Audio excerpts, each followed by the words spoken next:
feel you now. I know that you're afraid. You're afraid of us. You're afraid of change. I don't know the future. I didn't come here to tell you how this is going to end. I came here to tell you how it's going to begin. I'm going to hang up this phone, and then I'm going to show these people what you don't want them to see. I'm going to show them a world without you.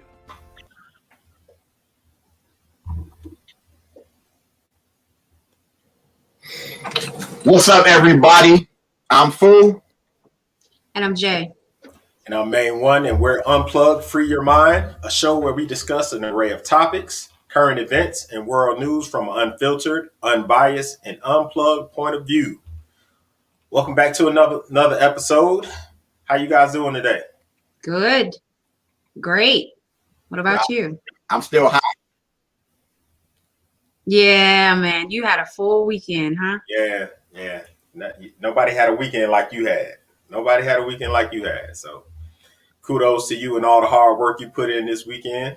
Absolutely. Yeah, absolutely. So I guess we get started. What's going on? And I want to big up. Can y'all hear me, or is there a delay? Yes. We can hear you. We can hear you. We can hear you. It's a little delay. Okay, that's what I wanted to confirm. It seemed like it's a delay. Yeah. I want to first say for everybody out there watching, make sure you go to YouTube, hit the like button, hit the subscribe button, and tell everybody that you know to do the exact same thing. And if you notice the shirt that I'm wearing, it says "Got Credit." I got this shirt from the DJ Envy event from Jose the Credit Dude. I want to send a huge shout out to him for the shirt, and we look forward to seeing you on the show, family. So as you can see, and I'm going to post this on the IG, tag you and everything like that. I want to make sure I put that out there. That's what's up. Awesome. Jay, what you got? What you had going on this weekend? How was your weekend? It was great. I actually went to Atlantic City for the weekend. It was my first time going. I've never been. And I had fun. I did, light shopping here and there, walked around a bit, tried out. Hit the slot machines? No, I don't gamble. Oh, okay. Yeah, no, I don't gamble at all. But I went into the Hard Rock or whatever. I just like to see places. You know what I mean? Just to say, hey, I've been there. It was nice. I think the highlight though of my weekend was this place, this restaurant called Kelsey's, which is a soul food restaurant. Mm. And it's I'm trying to think of what street it's on, but it's right in the heart of Atlantic City. It wasn't too far from the hotel.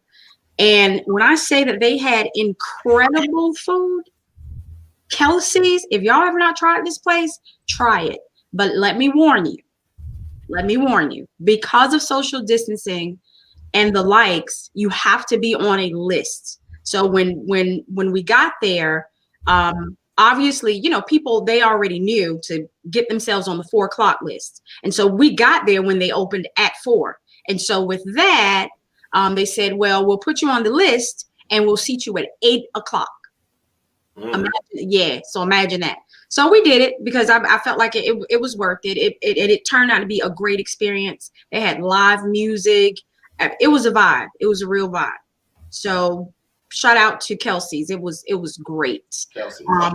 Yeah. And then so I left Atlantic City probably around to round out on my way in Ocean City. It was a forest fire, which closed off most of 95. So I had to do like a reroute and whatever. And it smelled of it too. So it was good. I got back into New York safe and sound, of course, and the rest of my weekend was pretty relaxed. Cracked open the book, Kaba's book last night, and that was pretty much it. I just relaxed. Okay, that's what's up. What'd you get into? So AAU travel basketball has started.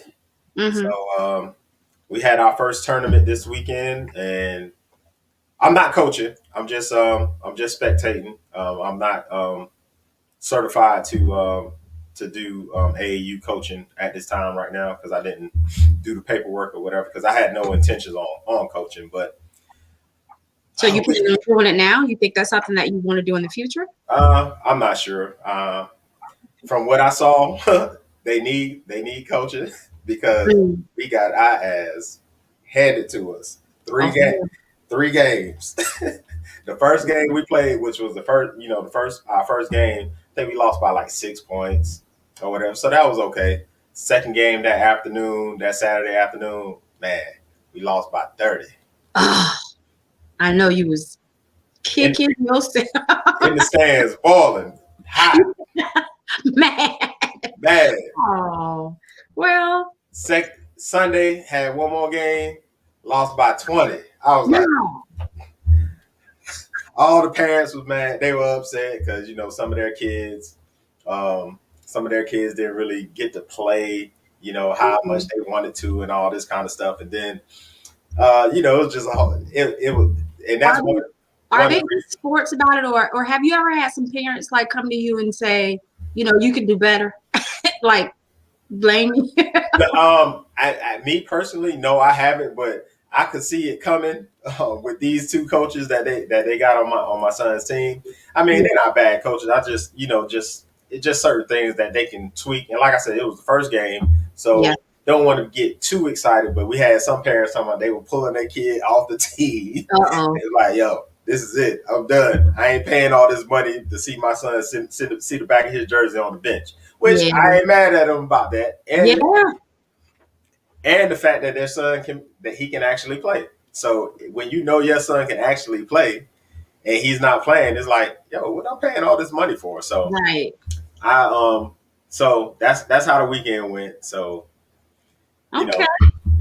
So I guess at this time, let's just go ahead and roll into these current events. You said you had a few things. So of course I do. So let's go ahead and start with the obvious. I did not watch it last night, but the Grammys was on live from the Staples Center in LA, and so they didn't have people there, like an audience or whatever. It was just the artists pretty much performing for each other. So I kind of wanted to go through the list.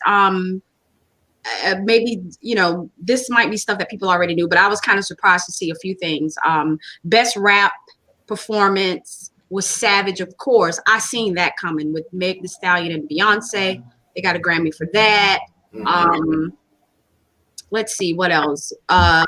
Best New Artist was Meg Thee Stallion. Best R&B performance was our queen, Beyonce, for Black Parade. Honorable mention Song of the Year was I Can't Breathe by her. I love her. She's so bad. She's just good. Best comedy album was Black Mitzvah by Tiffany Haddish. So she's gotten, I don't know if this is her first Grammy. I think it is. I didn't even know they gave out Grammys for that. Did you know that? Best comedy album or comedy albums or whatever. Okay. So and here's some that I know people may not have known because I was kind of laughing at them myself. Best contemporary Christian music album, Jesus is King by who? Kanye West. How's about that one? Best traditional blues album, Rawer Than Raw by Bobby Rush. That one was definitely like, what? Bobby Rush still out in these streets making albums or whatever? But Bobby Rush is good. He's one of my faves. Best rap album was King's Disease by Nas. I didn't even know Nas had an album that came out last year. And it's crazy. I saw somebody post about that, and it's crazy. If you are a rap fan, you actually like hip hop and rap. It's just crazy that's Nas' first Grammy. Out of all the albums, yes, all the classic albums, classic songs, that's his first Grammy. That's crazy. That's almost unbelievable.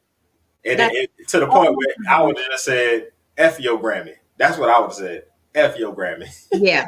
Nas is one of, and I'm thinking like his history. He's just a great lyricist. So I'm so surprised this is his first Grammy. That's just super surprising. So with all that, just to wrap up the Grammys, Beyonce became the most decorated woman in Grammy histories at this ceremony yesterday. So she had 9 nominations, and she's the most out of any artist, which is the most for any artist of this year. And she made history with that, with this last Grammy being her 28th win. Okay. I'm pretty sure in Beyonce and Jay-Z's home, both of them, they need a museum, like a whole room dedicated to just their accomplishments alone. I don't know if Jay-Z got accomplishments like that to have a whole room too. I don't know. Maybe I guess plaques. I don't know about like Grammys and stuff like that. Oh, trust and believe, because isn't Meg the Stallion? Isn't she on Rock Nation? Yeah. Yeah. So when they win Grammy. Oh yeah, when they win. Okay, I thought you meant. I thought you meant personal. Yeah, well, yeah, I kind of did mean that, because I thought that he had a few himself, don't he? I'm not sure.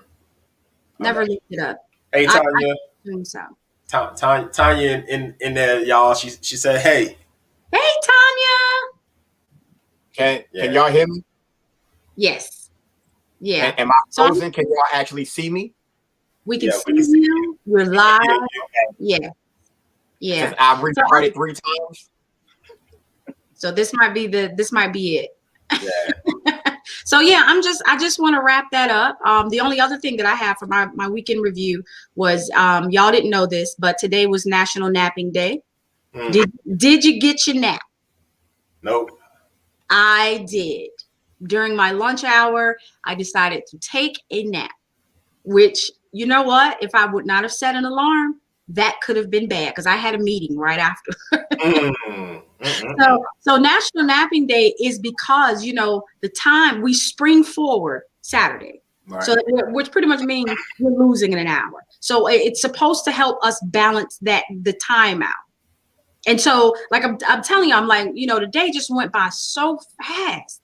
So I'm happy that I took the nap, and I encourage people, it is okay if you are an adult to take a nap, rest. Have Jay, I have a question for you, Jay. Okay. Is there ever a day that you don't take a nap? Say that again. Is there ever a day you don't take a nap? Me? Of course. Yes. I don't take naps. Word? I thought you did. You seem like the way you be knocked out, I figure you took naps all the time. I don't even get it, fool. I don't even get it. No, I don't know. You don't get it? Jay, how many times have he was like, I was knocked out? Oh, well, yeah. We do. Because y'all early birds. Y'all be up super, super early in the mornings now. Yeah. Okay. All right. I got a question. Have y'all ever thought about who came up with the concept of setting the time back and spring forward? Who came up with that? Where did that come from? Oh, but it's not necessary. Somebody told me it's not even necessary. No, it's not. What'd you say, Fu? Somebody did a video, and they talked about when they did it and why they did it. It was some BS. So it's just them messing around with shit they ain't got to mess around with. Yeah. I mean, I always wondered that, but anyway. I hate losing that hour though, because I that's why I took the nap today, because I knew I was gonna feel it. So, I got somebody backstage that I want y'all to meet, especially Jay. She said, I think it was yesterday actually. So let me see if she's able to speak and if her reception is good. Sure. Ruth, can you hear us? Ruth, if you can hear us, you got to unmute yourself. She says she's driving, so I don't know. Okay. Y'all know how it is when you drive and how bad the reception is. So I don't know if it's gonna be and with where she is, because I don't know if she's up here or if she's in. There we go. Ruth, can you hear us? Greetings. Perfect. I want everybody to know that this is the owner of Moon Jug Water, and I want her to go ahead and plug the water along with giving y'all a little quick story before we get into the main guest. We're just waiting for him to log on. But Ruth, go ahead and take it away. Yes, greetings everyone. How you doing? Doing good. How are you? How are you? I am well. give me 1 sec. I'm trying to get this together on my phone. Okay. 2 seconds. Hold on. Okay. Can y'all see me? Yes, we can. Okay. Oh. I'm trying to do all this and be in this Atlanta traffic. It ain't no joke. Take your time. Yeah, so everyone, I'm gonna give you, hold on. I'm driving, so I don't have access to an actual bottle right now. Okay. But this is our label, Moon Jug water. Okay. And so what's special about our water is it was a whole this whole thing was a God thing. Like, you know what I'm saying? It was bigger. It was literally bigger than us and has been bigger than us. And it all started because we wanted to be healthy. We wanted to, like, you know, me and my husband, we were young and, you know, just got married. We was all, you know, in love and everything. And we was like, you know what, we really need to work on our health because so many of our family members were getting sick. And so we were like, if we don't change our diet, then all of that's going to come with us, to us. And so we decided to start the vegan journey. And in that process, you know, when you're starting that journey, everything that you do, you become aware of everything that you're doing. And we started like reading and researching all of the problems that were going on with like the water practices. And we was like, this is crazy. We got to do something about this. And then my grandfather has 15 acres of land out by Athens, Georgia. And on the land, we actually have our water source. And how the water source came to be, my grandfather bought the land and he had a dream one night. And he said that God spoke to him and told him to put fish in the lake. I mean, build a lake in his backyard and put fish in it. And if our family ever fell on hard times, he'll be able to sustain us. So he started, he got his workers together and everything, and he started building this big hole in his yard, and everybody thought he was crazy. And then even he questioned himself halfway through the hole. He was like, I don't even have no water. And then he said that God spoke to him again and said, well, then drill a well. And so he literally called out a land surveyor. And when he came out, it's like a stick that they have that goes around, and it kind of like it'll like drop low when it detects water. Okay. And so literally as soon as he finished the hole, he called the person out, and the guy started walking around the land, and literally 10 feet from where he dug the hole was the source. And so so the guy went down like 90 feet, hit rock, and then he hit 300 feet. And then he told my grandfather, you'll have all the water you'll ever need. And my granny, I want you to go down two more 100 feet. I want it to be 500. And so the guy went down the extra 200 feet, and the source produces 150 gallons per minute. Wow. Wow. Yes. And so it's been in our family for the past 30 years. And, you know, when you're born with something, sometimes you don't always know how important it is because it's always been there. But it took the union of me and my husband. You know, that's the power of, you know, Black love and, you know, the Black woman and the Black man that, you know, come together, you can create magic. And so we literally came together and we did a 3-hour meditation. And through that meditation, we both came out of it and we were so in line and in sync. We literally came up with the same name, which was Moon Jug. Wow. And, we seen the logo in our heads and everything. And we literally just started, people like were coming gravitating to us at first because we would walk around with glass bottles, and nobody was really seeing people walk around with glass bottles like that. And when we, after we got everything together, it's just been taking off. And so now we're sold in about 11 places throughout Atlanta. The new Ethiopian and what was it? Not curry. Yeah, Ethiopian and curry restaurant over on the south side of Atlanta. We're in Tassili's, Raw Reality, Wadada's, Seven Nanda. All the like the vegan places, the Vegan Dream Donuts, we're sold in all those locations. We ship nationwide. And we're also sold in 2 locations in Chicago, the Natural Branches and Alkaline Healing Herbs. And we're sold at Sunshine Vegan all the way in Buffalo, New York. Oh wow. Okay. Yeah. That's incredible. Yeah. And so we've been steadily growing.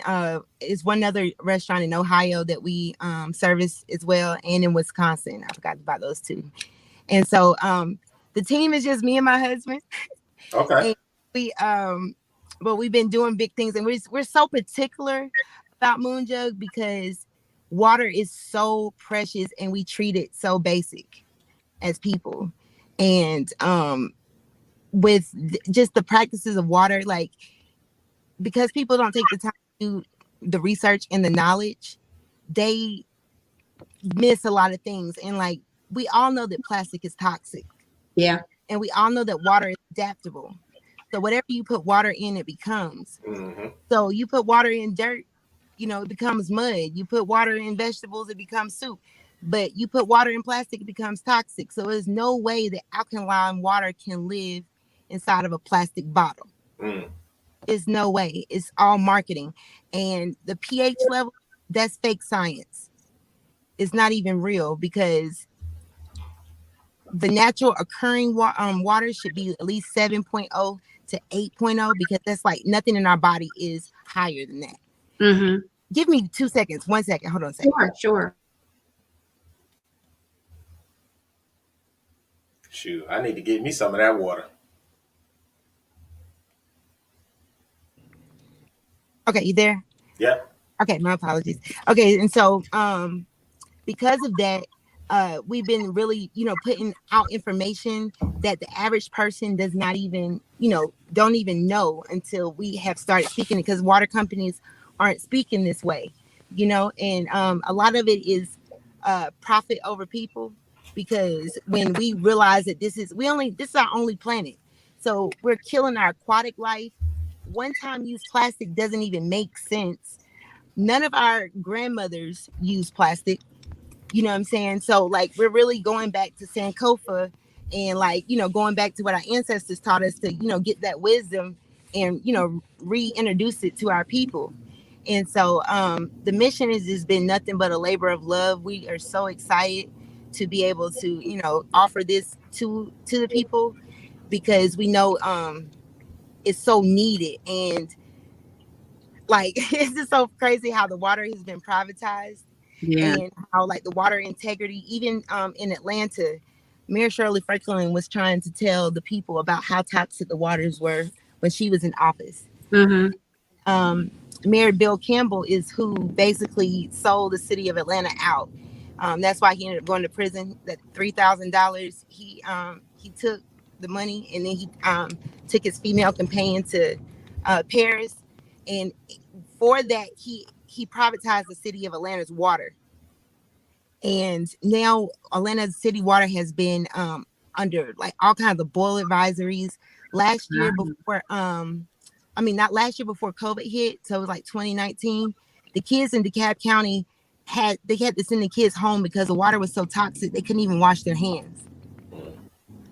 And so and like, because we're in Atlanta and it's so popping, we just kind of skate over all this stuff, because it's like we're so into popular culture and all these kind of things that we're not realizing what's going on, and we don't even realize that we're solely dependent on the government for basically tap water. Like, it's so many documentaries out now that's showing that these people are literally bottling tap water. You know what I'm saying? And that's why I've never understood that. And a lot of people, not to cut you off, but I never understood the whole filtered water thing. Do you know a lot of people think that they're drinking spring water and it's just filtered water? Exactly. And then just listen to the wordplay. Purified means it was once dirty. Yes. You know, so yeah, like, I drink purified water, and it's like, that's crazy. Like, literally, our source, the water is no man-made processes. We did it. We had it laboratory tested to make sure that it didn't have any arsenic, any contaminants, and it came back very mineral rich. Great. And so when you taste this water, it tastes like nothing you ever tasted before. It's very light. It's delicious, and it makes you want more. And the reason why the average person say they don't like water, they're telling the truth, because what they're selling on the market isn't water.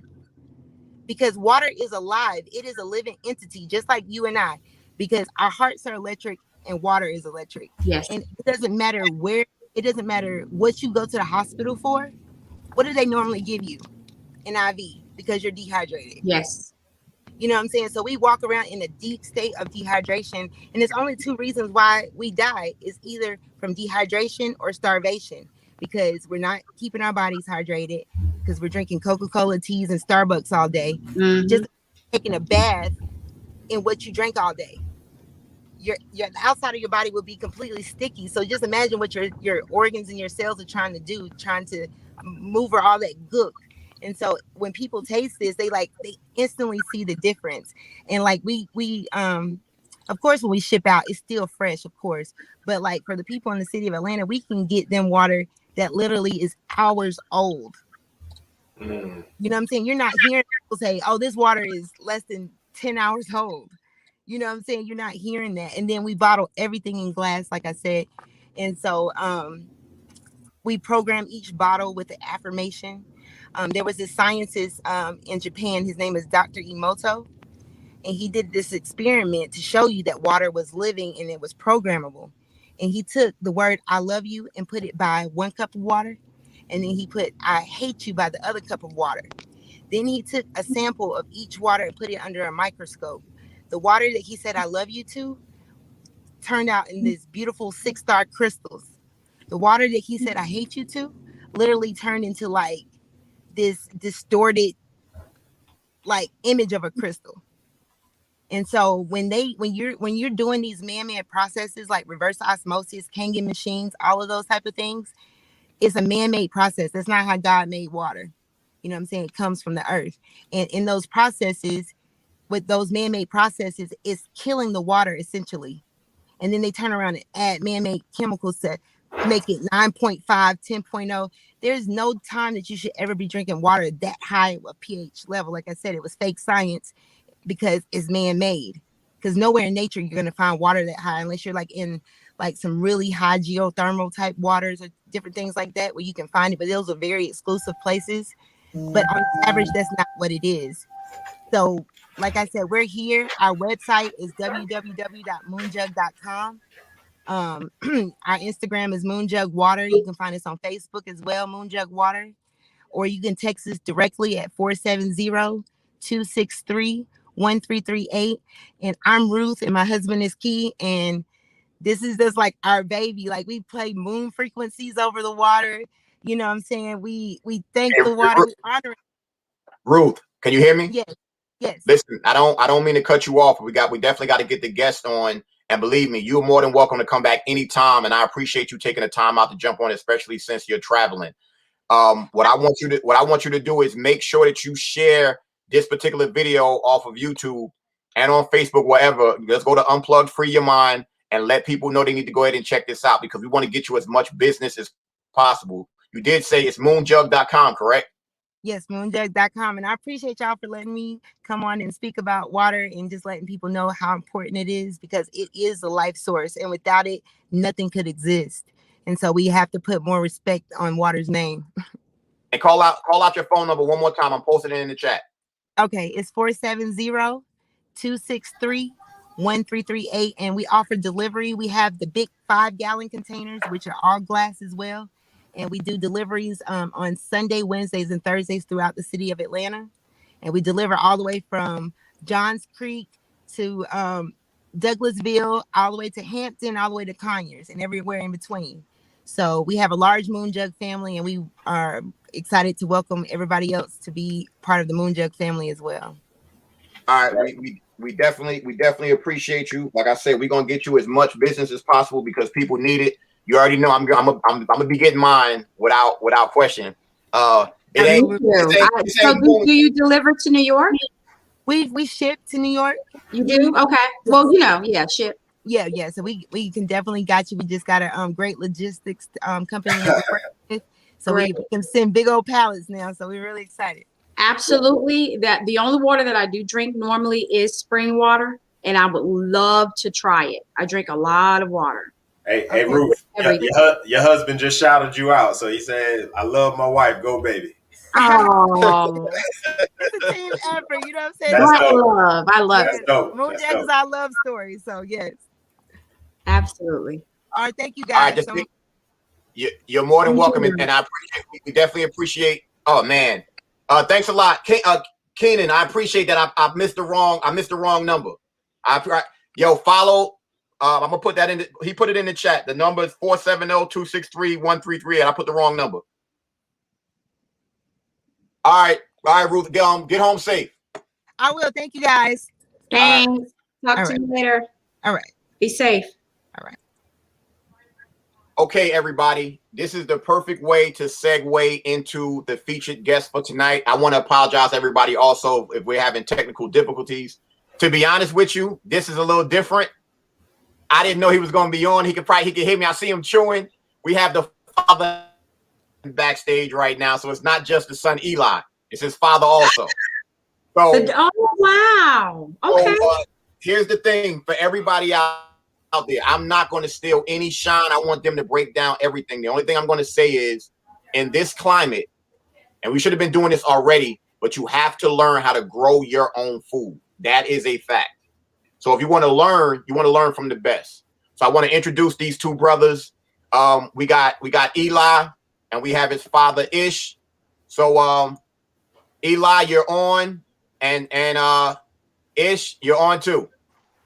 Yay! Welcome. Hello, everybody. Can y'all hear me? Yes. Yeah. Okay. We in the city, but this kind of country city, so service ain't that great. But if I ever cut out, just let me know or send me a text or something, so I can get situated. But shalom. My name is EliYahu Ben Asa. Asa, my father. That's what my name means. EliYahu, son of Asa. Asa is Ish Ha'amada. Sorry, Ha'adama on the line there. And we represent a multitude of farms here in Georgia, specifically in the Atlanta and Middle Georgia regions. We've been growing food for since 2009. We moved out to Georgia from New York, and started growing because we had a realization that we needed to have more control over our food and more control over our lives, and wanting to help the people that we were around and wanting to help our family just thrive. And so getting out of the city was my father's call. He was motivated by the Most High to do this. And it is literally our calling. We don't do anything but we feed over 300 families in Atlanta at any given time throughout the year. We grow upwards of 2,000 to 3,000 pounds of food a week. We raise our own animals. We're not fully self-sufficient, but definitely have a lot of knowledge in order to get there. And we try to help out as many people as we can on this journey. For those who are looking to start homesteads and start gardening or start farming, people who just kind of want to, I don't know, I guess I don't want to say get out of the system, because it's not really all that it's about. But very much so for people who do want to get out of the system, food is absolutely the first thing that you have to conquer. Civilizations don't grow without food. Civilizations don't grow without agriculture. And so this is our calling. And I'm happy to be here. I'm happy to share with you all. I'd like to think that I have enough knowledge to kind of do these kinds of things, so I'm comfortable with it. And so if anybody has any questions throughout this experience, and please just ask me, or you can reach out to us. The farm's name is Atlanta Harvest, and that's our farm in Ellenwood. And then we have a farm down south called Local Lands, but Ellenwood is our local location. I'm sorry if I'm not looking directly at the camera at all times. We work all the time, so I'm walking around, I'm working. Here's a little shot of where we're at. We're Nice. some fruit trees. So this is the farmland. This is the farmland where you do the farming. That you're literally on there right now. Yep. This is where you work. Wow. Vineyard and some raised beds that we just put down. Now this location in Ellenwood, we just started. We used to be in Jonesboro. I had a little 5-acre property out there and did a farm stand, which we did really well last year. Especially since COVID-19 has brought people brand new experiences and teaching them that they can't really trust the system, and realizing that that understanding this process is what's going to get them to the next level, even without necessarily leaving the system. But people want to eat healthy. I want to eat organic food now, so they would come by and shop with us, and so that enabled us to get this 15+ acre property here in Ellenwood. It's on a major road. We're going to build a Wow. farm stand out in the trees, so people Mhm. can come and shop with us, probably about late spring. Nice. Yeah, that's my spiel. I don't know if my father wants to say anything. I don't know if it's still on, but that is our life. We're a group of men doing what the Father has put in our hearts to do, and helping out whoever we can along the way. I have a question. Can we call you Eli? I would prefer not to. My name has a greater meaning. Okay. It's actually Hebrew, so it means EliYahu means Yah is my power, Yah is my strength. So Eli would be the Hebrew translation of my God. So you'd be saying that if you were to call me Eli. Okay. Yeah, I just Which didn't I want don't to want chop. to. Yeah. I just didn't No, want I to chop got up you. your name. I didn't want to kill your name. I appreciate that. No EliYahu. worries. EliYahu. EliYahu. So my question is, what kind of red tape? Because I'm pretty sure it's a whole bunch of red tape. Did y'all have to go through? Well, I'm just guessing that it was a whole lot of red tape y'all had to go through to even get started, as far as like land permits and stuff like that, to actually do what y'all doing. Is that a fact, or Oh can you man, I tell us about mean, that? when you in the country, ain't nobody coming on your property to check if you got permits or Okay. or anything like that. Being in the city is a little bit more. It's a little bit more eyes on you, and so we did get a permit to build our farm stand. Our land, the land that we're on, was zoned agriculture, and so if you're somebody who's looking for land or who's experiencing looking for land, you understand zoning. And there are a lot of areas, obviously in inner cities, that aren't zoned agriculture, but maybe zoned for business or maybe zoned for certain types of building. But the past owner, he was already growing food, and Ellenwood is a very popular area for things in the agricultural world. A lot of people raise animals. There's a horse farm around the corner, a ranch down the street, and so a lot of agriculture around here. So this was zone agriculture, so we didn't have to go through red tape in order to start farming. Okay.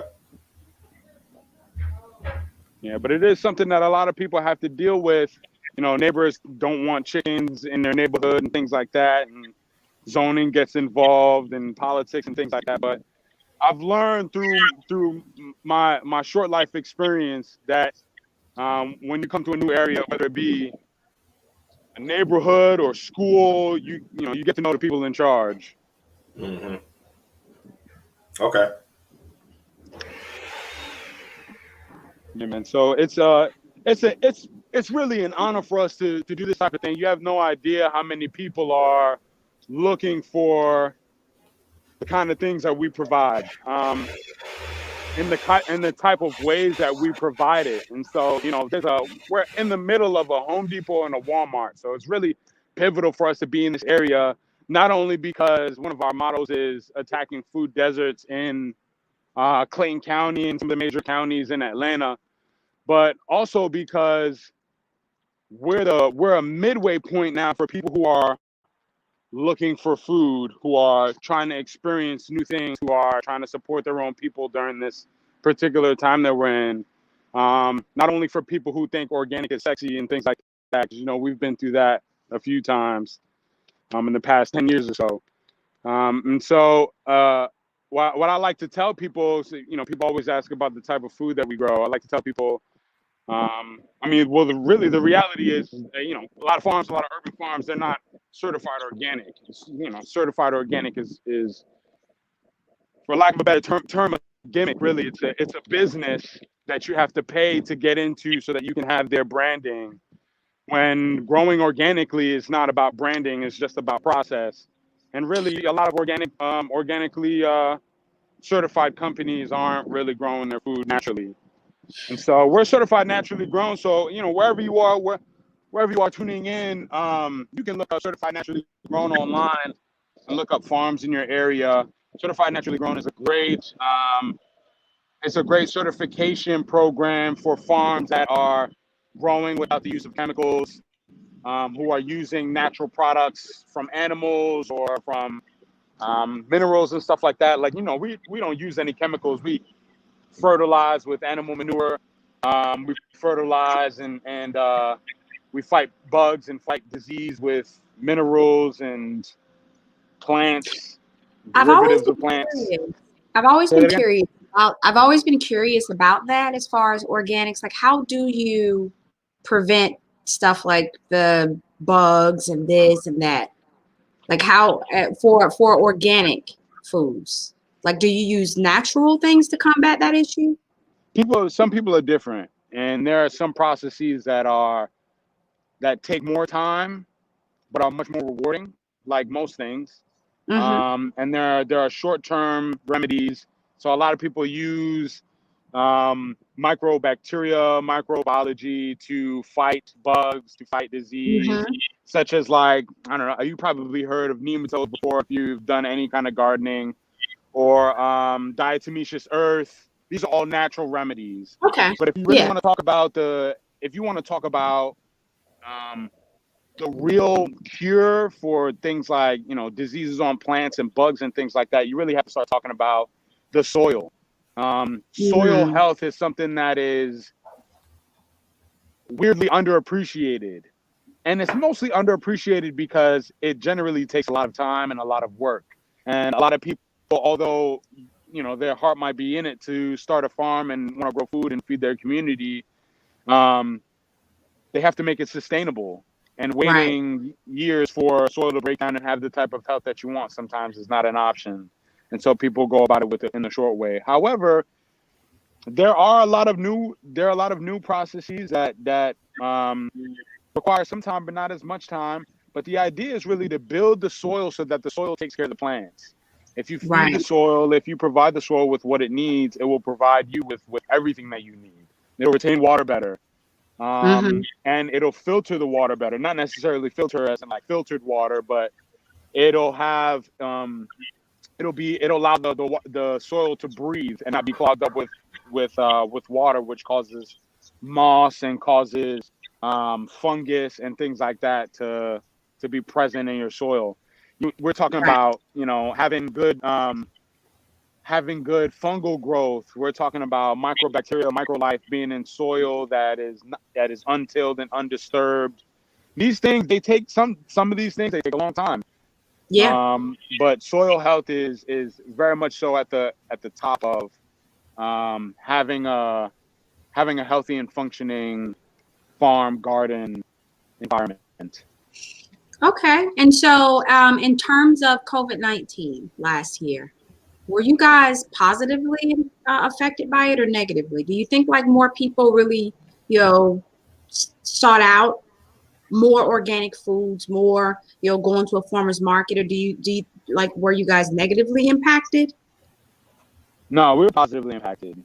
Great. It Yeah. definitely shined a great light on what we were doing, and Mhm. provided people an opportunity to have a local farm run by Black men who Yeah. are able to grow food in a way that is beneficial to the body.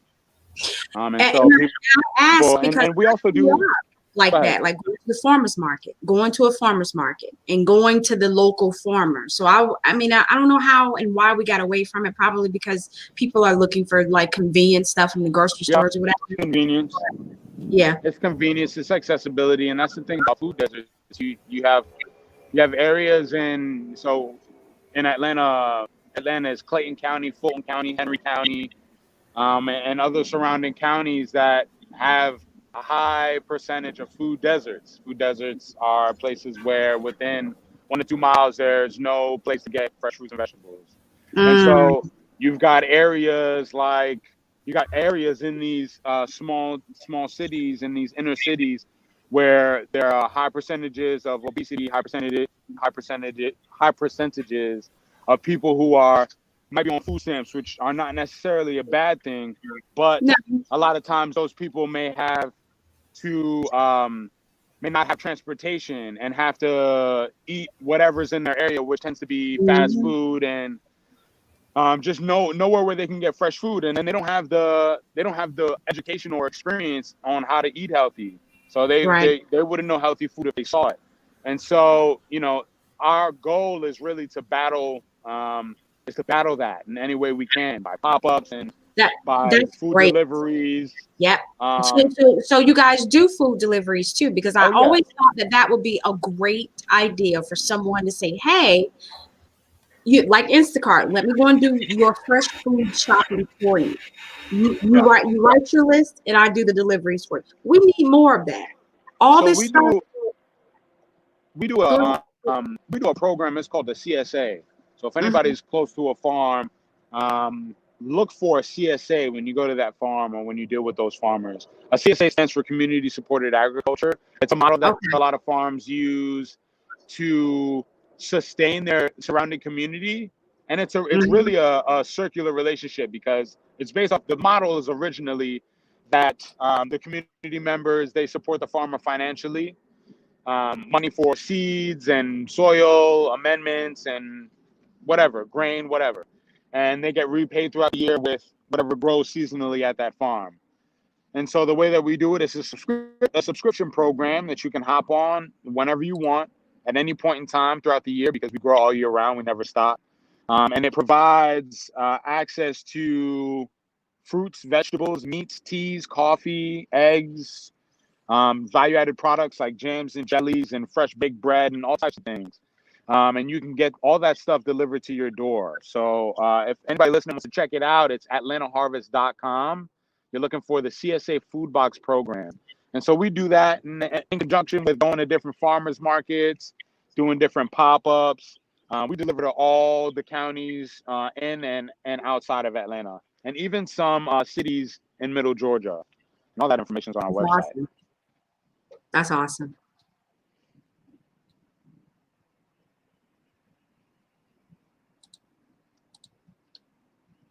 Might be on mute.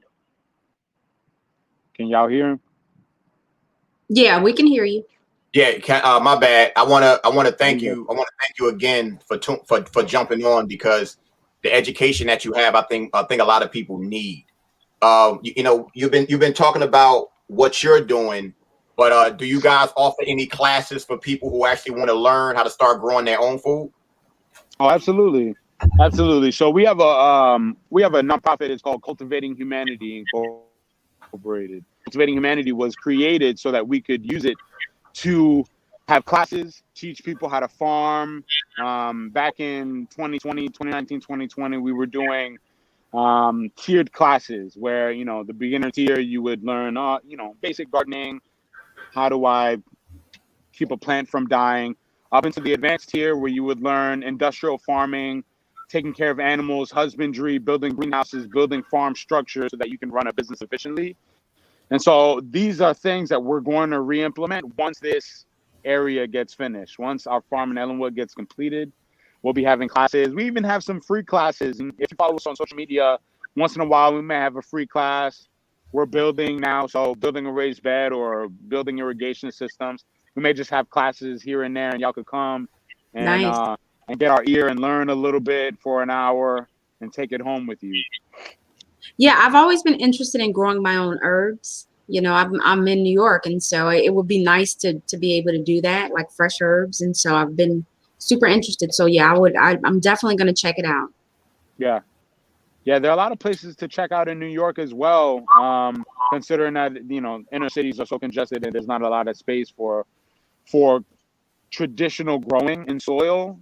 Yes. So you got a lot of places like that are doing container, like shipping container growing, rooftop growing.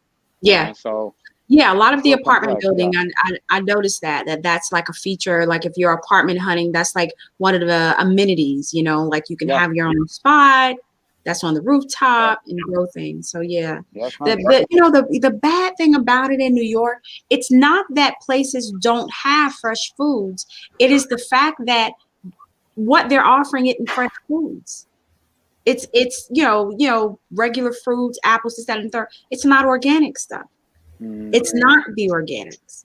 It is conveniently grown or whatever, and we're eating anything. Like, people really don't understand. And it's not fresh. Exactly. And it's not local. And that's the Exactly. thing.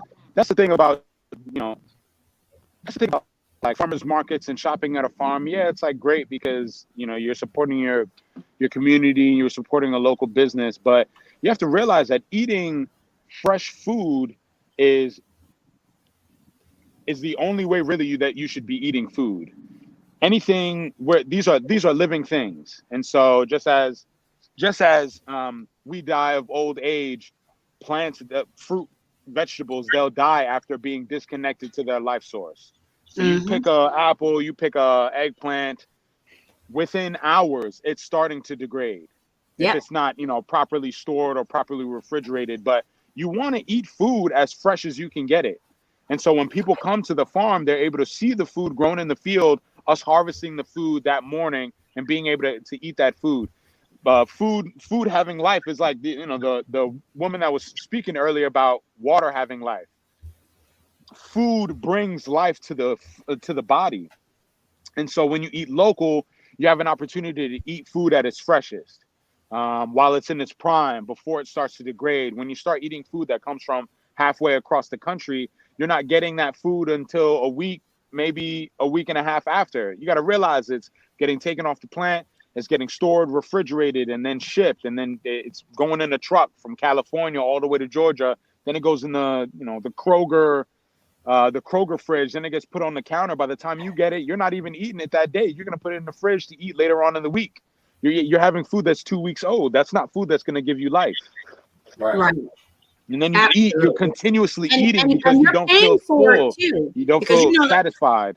And in the grocery stores, this is what I noticed in grocery stores, they're charging you for the convenience of it not really being fresh food. Yeah. The convenience of having a spot where you can go get it, but it not being good for you. Absolutely. I have another question. So, with all the like global warming and climate change stuff that's going on, how is that? Are y'all preparing for stuff like that for future things like that happening, or do y'all just go as business as usual? Y'all don't even worry about that. I mean, thankfully, it's not happening in the blink of an eye. It's a gradual change, and so that gives us time to adjust. It gives us time to study. To study the way that the weather is changing. I mean, if you're a farmer, you're constantly paying attention to the weather, and you have to be prepared for it. But farming for 10 years has given us a sense of preparation where we have the materials and the experience to really go through anything. And so, but I mean, it's taken a toll. I mean, we all know that global warming has started a trend of tropical storms that have been more recently devastating to the East Coast. And so we've had our fair share of defeat by storms and whatnot, but there's also, and that kind of goes to your first question, because when you deal with things like these natural phenomenon and things like that, thankfully there's a long history of farming in the United States where there are some organizations that are available to help farmers. And a word of advice for anybody who's interested in getting into farming: don't be afraid of reaching out to the government. The government has got a lot of money for us. Yeah, Fu, actually, you mentioned something about that, like subsidies available for people who want to get into doing their own farming, but you can't sell it to people or something like that. No, that's something different. Basically, what she's talking about is that if you have a certain amount of if you grow a certain amount of food or something like that, can't you kind of write that off on your taxes or something? It's something yeah, that's it. Not necessarily. Farms have their own.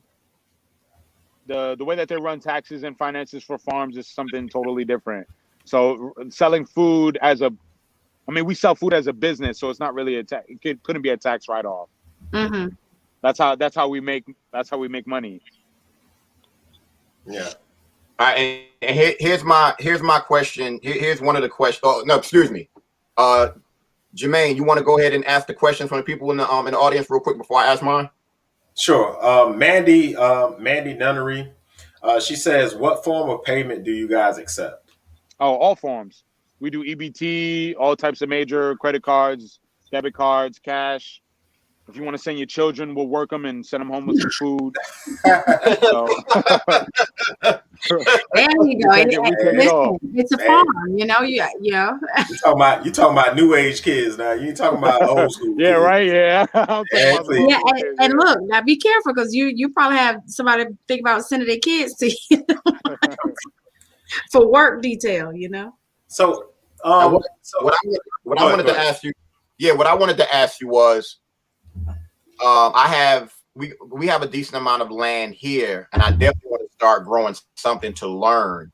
But what I've heard from multiple people is, and you mentioned it also, it's about the soil. So, is it the right time to be working on that to get that right to start growing something? And how exactly does that process work? You want to get started as soon as you can. Even if it means taking some time to prepare, and then just leaving it, because these things are soil. Once you put certain things together, like nitrogen and carbon are there's a mixture of nitrogen and carbon that creates a process of breaking down for organic materials that can become soil, that attract worms, that draw in nutrients from the air. And so you can actually just get started and commit to a process and let it sit until you're actually ready to commit to building your gardens, building your raised beds. If not, if you want to get started as soon as, it'll take a little bit of investment, but you can buy soil, you can buy raised beds that'll provide a protective layer for the soil underneath that will enable it to start in its process of becoming better. Because, all things break down, but you just have to introduce it to the right environment. And so I can hook you up with somebody who can consult you along the way, and give you a lot of advice and put you on the right track, if whatever process, whichever timeline you wanted to take. Yeah, But definitely. I would say get started as soon as possible. Well, I'm definitely gonna need I'm definitely gonna need that contact information because I'm in Douglasville, and I think I really think the sooner the better. Go ahead, main one. What can you do? Like Fu say he had a bunch of land to do it. What if you wanted to do like a little box? You just wanted to start off small and maybe do something. How could you start? Is there like something you can go in the store and buy, like soil, as far as soil and stuff like that? I mean, you can, but if you want good soil, you need to get some soil from, if you can find anybody who grows, or anybody who's got a garden, or anybody who you're cool with that will lend you some soil. That'd be the best thing. When you buy soil at the store, you buy soil from in a bag. That soil comes from another state, another environment. It's cultivated in ways that may not be the environment that you want your food to grow in. And can also be less expensive. But I mean, if you don't have those kinds of resources, you can absolutely buy soil from the store. You can start composting at home. Leaves that fall in your backyard, you can gather that with your food scraps and start a compost, which can become the soil for your garden, become the compost for your garden, the food for your garden. But Home Depot sells soil and things like that if you want to go that route. But really, I would recommend that you look for indigenous soil that has been exposed to the environment that you are in, because it's already got the nutrients needed for the plants that are grown in the environment that you're in, right? Because if you buy plants from a farm like Atlanta Harvest, or even if you buy plants from somewhere local, like a local feed and seed store, you buy seeds from somewhere like that, or you go to like Tractor Supply, you buy plants. A lot of that stuff is local, so it's grown in the environment that you live in.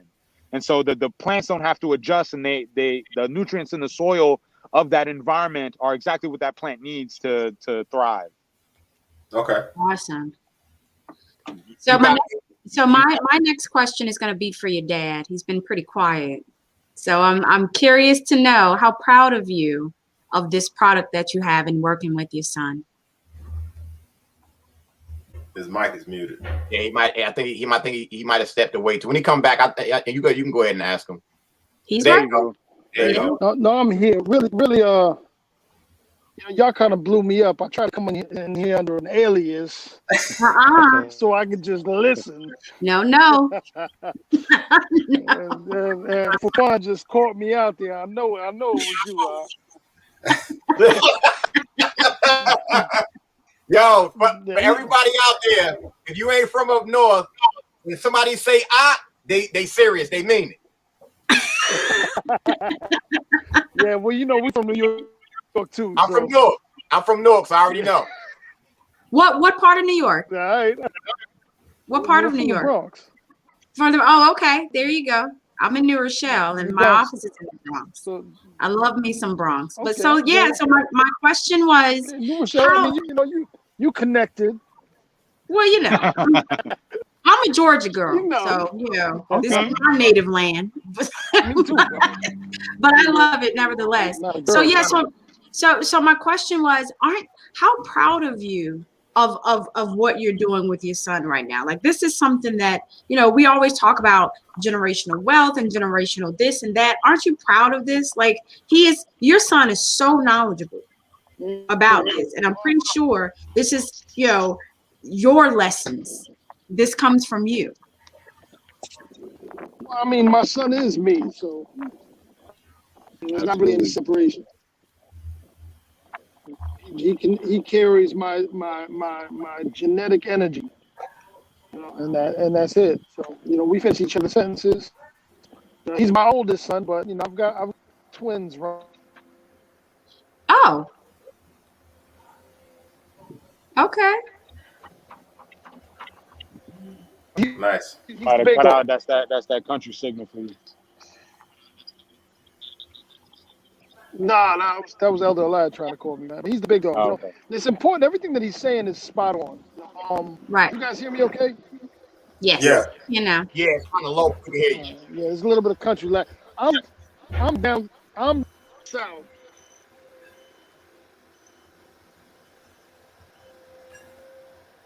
He's trying to call me on the phone. I'm down south, so you're gonna hear a little more lag from me. It is okay. We're at a larger farm down here. Oh, so y'all are not in the same place? No, we've got a couple farms. Not right now. Oh, okay. Okay, I'm sorry. I thought y'all may have been like same place but different areas. Okay. Yeah, I want to it's our intention to just grab land. So we're expanders. Great. So the reason that you create a son in your image so he can expand on his own, and that's what my son is doing. That's his place. And that's what I was saying. I know you're proud of it. This is your legacy. Oh, yeah, man. He's a good man. A very good man. Everything he was telling you was spot on. I couldn't have said it better. Great. Nice. Yo, for both of you, I mean, one of you can answer, but I wouldn't mind hearing from both of you. But a friend of mine, he was telling us that the government actually pays certain farmers to burn food.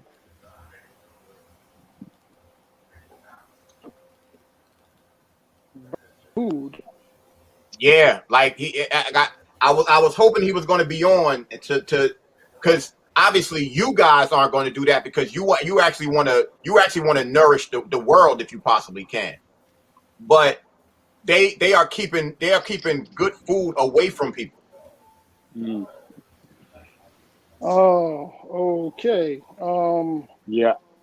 Hold on a second. I had to just tell the person to stop calling me. Yeah, I don't know anything about it. Yeah, you want me to take it? Have y'all heard that? What I was gonna say is, I've never heard of that, but from what I can imagine, there are people who farm for themselves, who farm for their own personal business, and then there are people who they're hired to farm, and so they have contracts with companies and corporations, and they farm based upon whatever the agreement is, and so their food is not their food, and so if they're being told by the government that they have to do thus and so with the food, is because it's the government's food. And Yeah, so, okay. So I can think of a couple of companies that fit that profile, EliYahu. That's a good point. So some companies do grow for larger corporations, and when something happens contractually wrong, then they're not free to just sell it to anybody they want to sell it to. right. Does that make sense? Okay, Mm-hmm. It's almost Can like you can you say if which you gave companies or someone. no? nah, we don't want to do that. No, hell no, we ain't saying no No, companies. Not on here. I'm just curious. I feel like if I knew an example, I would think understand why. But okay, okay. I mean, I don't it's think it's nothing as dramatic fishy. as it seems. Yeah. The example would be like if you gave somebody some money to do a thing, right, and Mm-hmm. then they did the thing incorrectly. You're not gonna let them sell that product to other people and get a profit. You're gonna tell them, you gotta throw that away and start over. Right. So Right. I mean, there's just a lot of details that go into the food industry, and I'm gonna tell you the truth, man. There's a lot of naysayers as well. So this is hard work doing what we do, and it's like a constant, nonstop, don't rest type of venture. So Mm-hmm. so there's a lot of people that just ain't about their business. You know what I'm saying? Yeah. Yeah. Yeah. Yeah. So And I'm pretty that's like sure. for me. Like, So go ahead, man. My bad. I'm pretty sure you guys are aware and know about the Justice for Black Farmers Act that they just introduced. Yeah. Okay, so they just introduced it, so we don't know yeah, how far it's going to Yep. go. What is it? What is it? What does it entail? Well, basically, it's just they supposed to be getting having well, grants for black farmers. Yeah. But when you look at I'm the research guy. So I always when I see stuff like that, I always want to so let me read the document. So Okay. I went and I found the document, and then you see when you start seeing all this legalese stuff that's in there, then you start realizing of course with the government, when they always say it's something that's supposed to be specifically for us, that it always has some red tape around it. So when you go to look at who's eligible for it, um, eligible for assistance, it's not just black people, it's black farmers, it's socially disadvantaged farmers Mm-hmm. and ranchers. Yep. So that's everybody. That's just not so it can't how can it be a bill that's justice for black farmers but is giving money to everybody? That is Yeah. misleading. So somebody posted that on Facebook, and I said, "Well, have you looked at the document?" Because they said, "Well, they're giving $5 billion or something, whatever the number is, to black farmers," yeah, and it's not. That's not true. It's not true. Yeah. And yeah. that's how we got a lot of It's our definitely land not stolen reparations. right, and that's how we got a lot of our land stolen in the beginning. Back in the day, we got a lot of our farmland stolen because they made all these bills that said it was supposed to be for this, and then they added all these other groups in and knocked us out of it. So it's really important what you guys are Well, doing. main one. May I be frank with you? Yes, sir. All right. The bill it really encompasses more so like paybacks of loans. That's the Okay. biggest portion of it.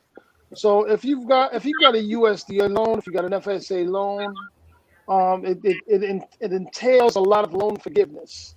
Okay. So this isn't really for somebody to get in the game. This is somebody who's in the game and who's got a lot over their head. Thankfully, we don't have any loans from the USDA.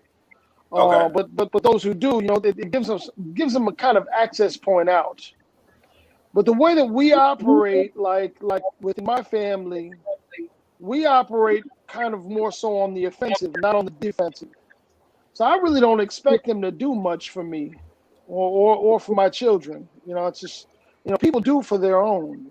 Right. So I think the turnaround for all this has to be somebody's got to start to set the pace and the tempo to say, listen, all right, well, these people ain't historically do nothing for us. They're not presently doing much for us. So why would I assume they're gonna do anything for us moving forward?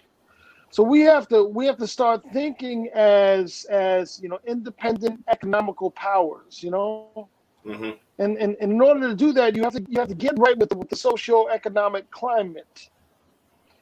Farming, for instance, farming. We've built an enterprise that I don't even want to say how much money it's worth, with very little.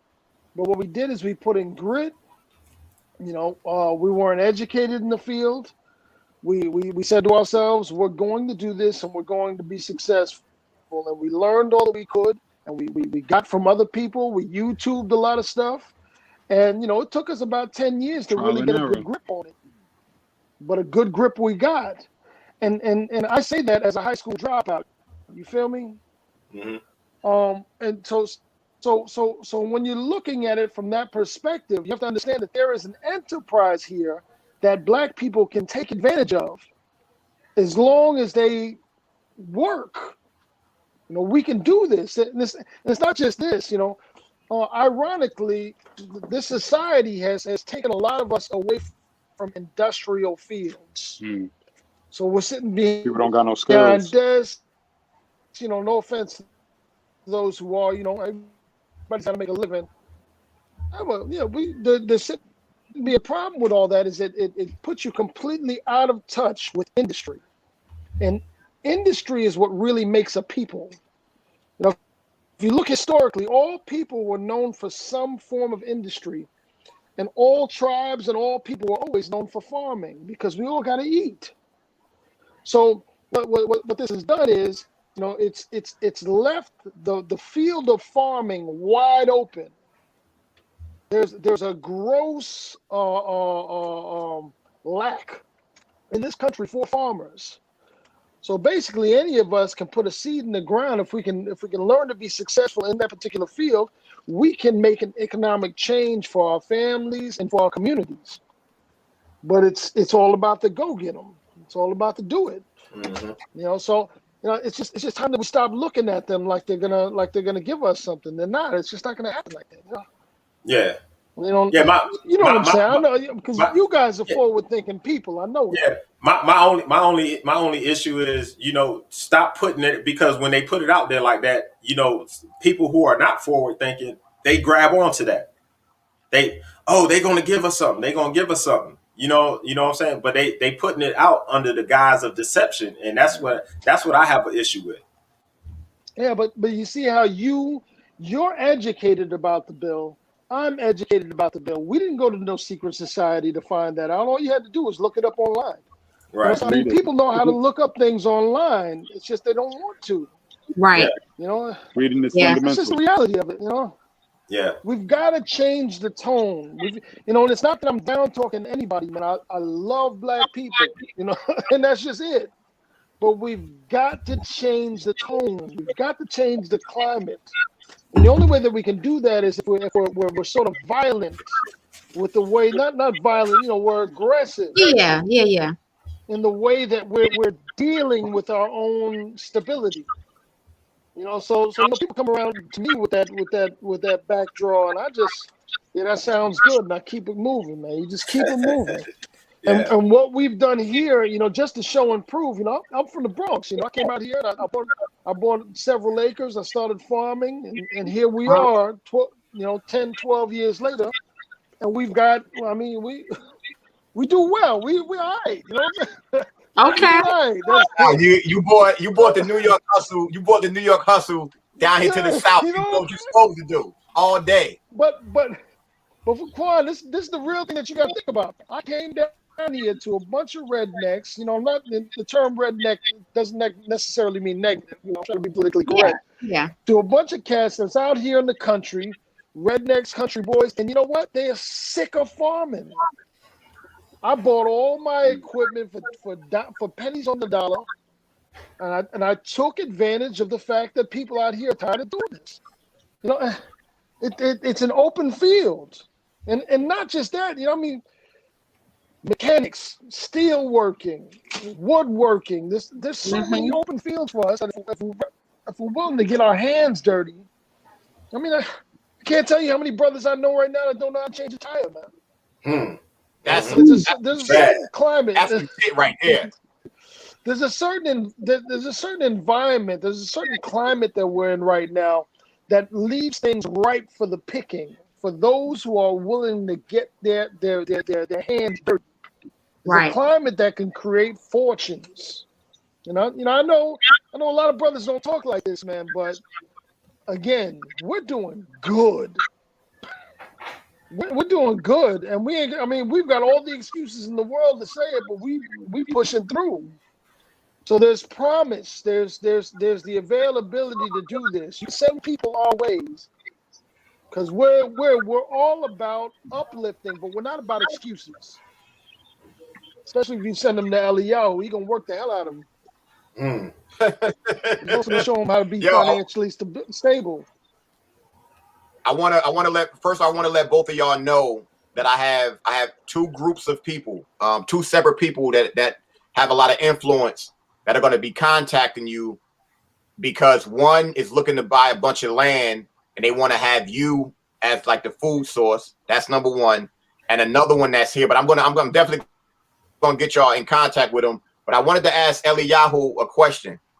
You mentioned about starting to use compost and leaves to kind of work the soil, correct? Didn't you say something like that? Yeah. The reason why I'm asking you that is because my house, I got one of those houses where the leaves, it's so many leaves it don't make no sense.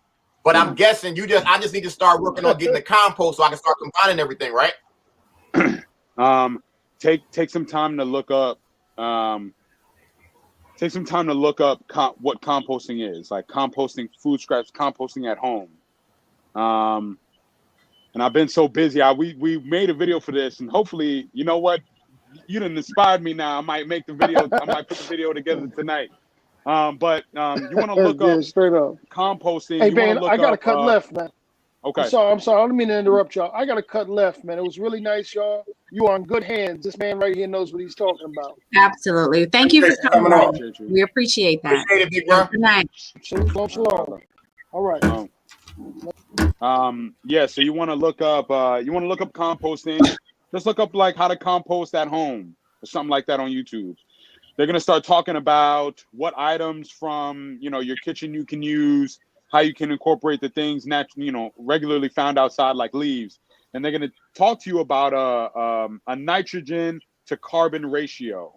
I believe the nitrogen to carbon ratio is 3-to-1. You can experiment with other things. It'll break down when nitrogen and carbon come together. They start to break. The carbon eats the nitrogen in order to break itself down.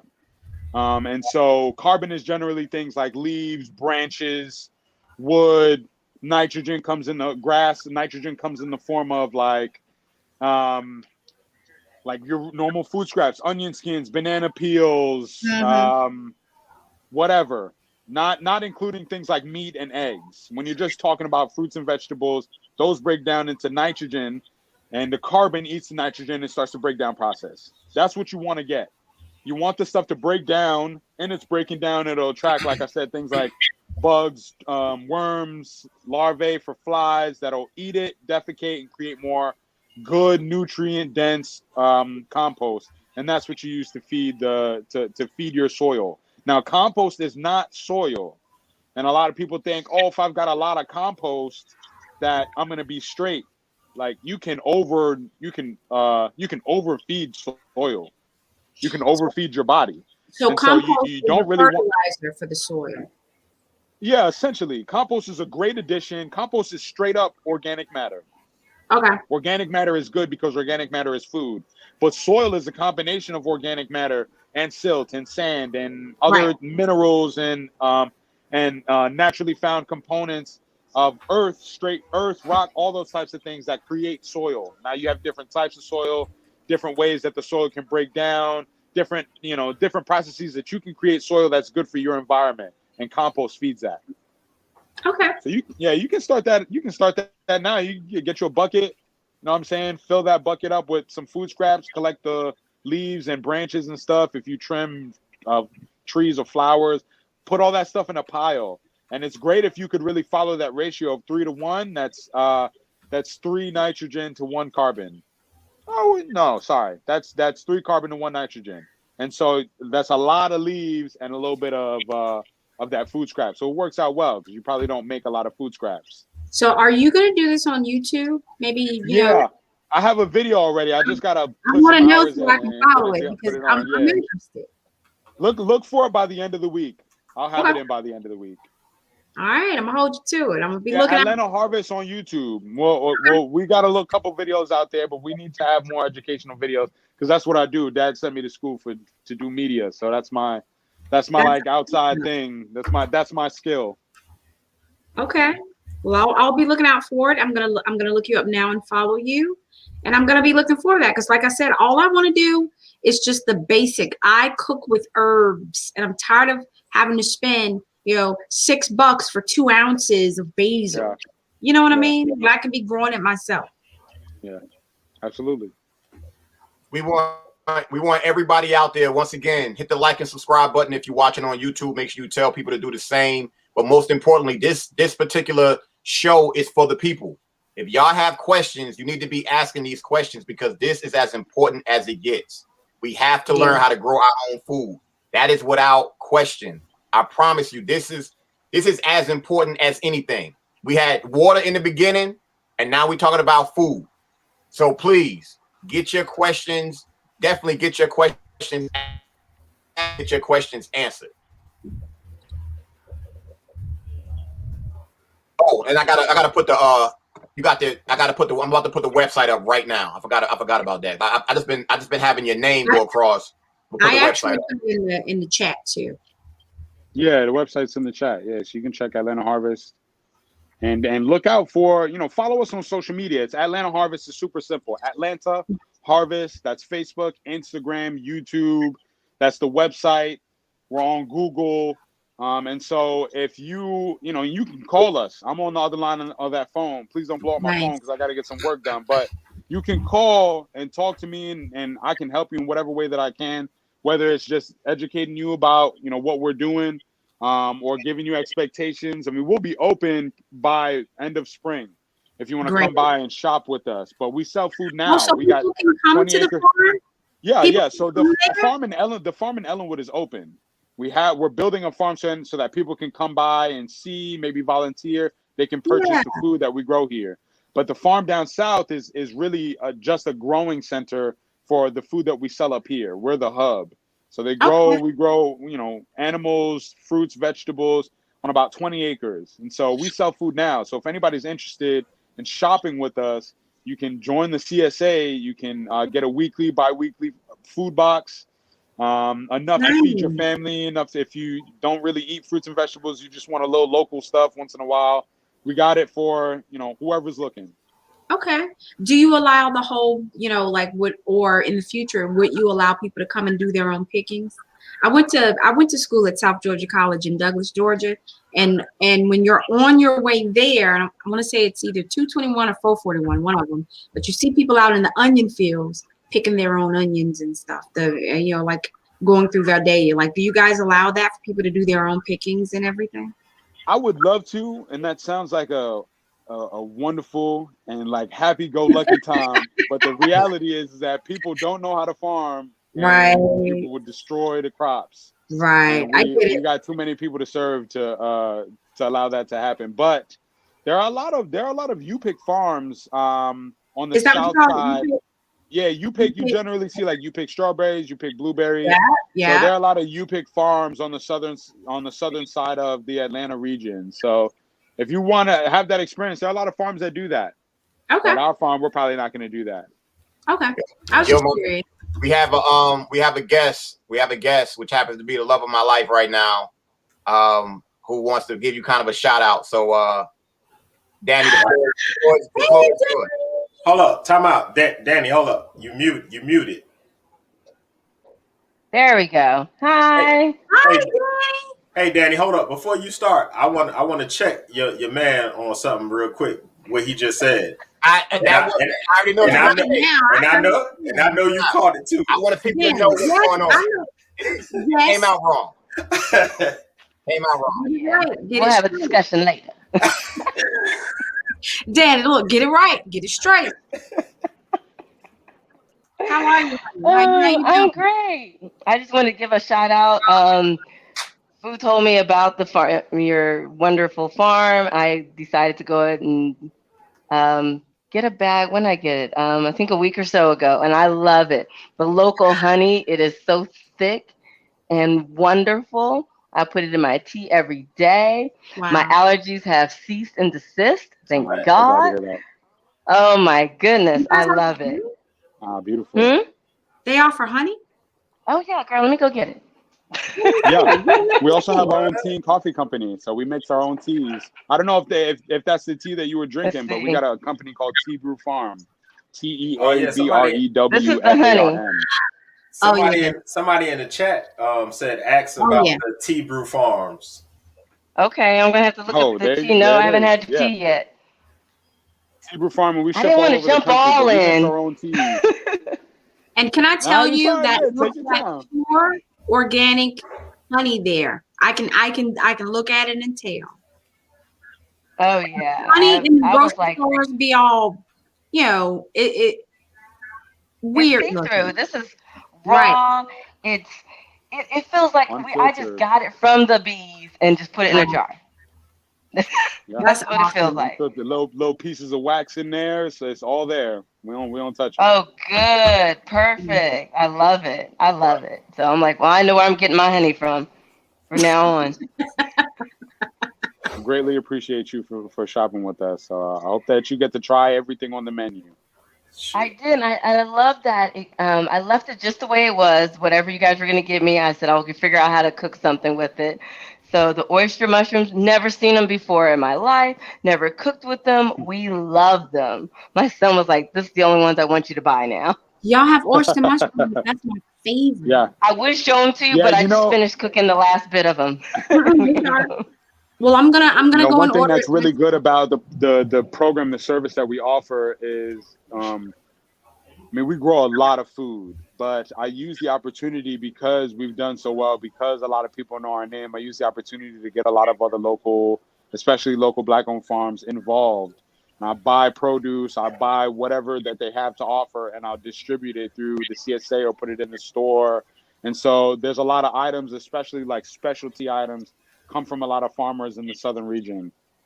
So good Oh, stuff. that's so cool. I can't wait to try the jam. Mm. All right. Well, thank you for the shout out, gorgeous. Appreciate it. No Thanks, problem. Danny. Keep doing what you're doing. Danny, did Thank you see you. the show? Yes. Did you see the weekend review? I didn't get a chance to. You know what? I'm ever so often I need some girl power. Okay. All right. Enough said. Okay. Okay. That's all I'm gonna say right there. I need a little girl power. That's all I'm gonna say. All right. It's good to see you, darling. Yo, man, like for me, this message is invaluable, and I definitely want to learn as much as I can. And I'm connected with some people here in Douglasville, and I think that they have like programs with kids and everything like that. I'm gonna see if I can link them up with you also to get those kids possibly down there to go ahead and do some stuff, because to me, I'm assuming the more hands y'all get, the better.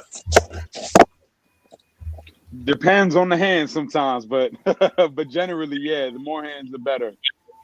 But it's an opportunity. Kids are always something that we value, bringing kids over and try to do as much of that before COVID happened. Working with the schools in Clayton County, trying to do field trips and get as many kids over here to just see food growing out of the ground. People, kids think that food comes from the supermarket.